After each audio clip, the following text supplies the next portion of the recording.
Friends, भाई बहन mummy blog में सभी का स्वागत करती हूँ। उम्मीद करती हूँ अच्छे हेल्थ में होंगे और परिवार का ख्याल भी रखते होंगे।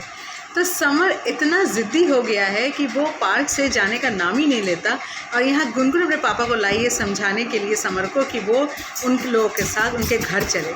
तो मैं समर से एक ही चीज़ बोलना चाहूँगी, समर तुमको यहाँ किसी ने पनिश नहीं किया और ना ही तुमको राधिका की मम्मी ने ये कहा था कि तुम पार्क में ही बैठे रहो। उनका ये कहना था कि उनके साथ घर चलो, 10-15 दिन भी लग सकते हैं, जब तक नया घर नहीं मिलता उनके घर में जाके रहो। तो इसका मतलब ये नहीं बनता है कि तुम उनके घर में ना जाके तुम यहीं पार्क में ही बैठे रहोगे। तुम जाओ राधिका की मम्मी घर में जाके रहो, इसमें कोई बुरी बात तो नहीं है कि तुम उनके घर में जाके रह रहे हो।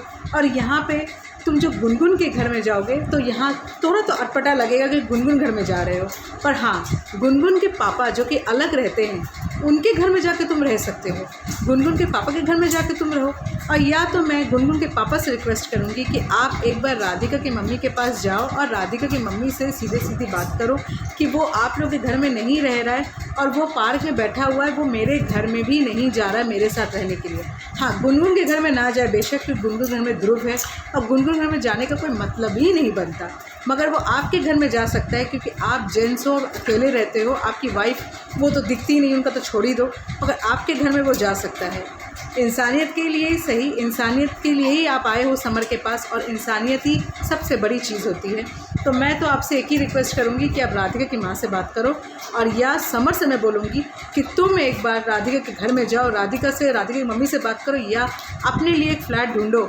तुम क्या 10-15 दिन तक क्या पार्क में बैठे रहोगे? अगर तुम कहीं नहीं जाओगे, कोई दोस्त के घर में नहीं जाओगे, क्या पार्क में बैठे रहोगे? उससे बेटर है भाई तुम अपने लिए घर तो ढूंढो। तुम क्यों नहीं ढूंढ रहे हो घर? मुझे समझ में नहीं आता कि तुम राधिका की मम्मी के भरोसे ही बैठे हो। पता नहीं फ्रेंड्स, जब आप में अपने पैसा है, जब हम अपने लिए घर ढूंढ सकते हैं, तो फिर ज़रूरत ही क्या है कि हम किसी और के लिए बैठे रहे पार्क में। और यहाँ पे लड़की को घर दिलाने के लिए समर के पास बहुत सारे रुपए हैं, अपने लिए क्यों नहीं? तो चलिए, जिसको मैं इसका ब्लॉग अच्छा लगा हो, आओ सामने आओ, दिख नहीं रहे हो।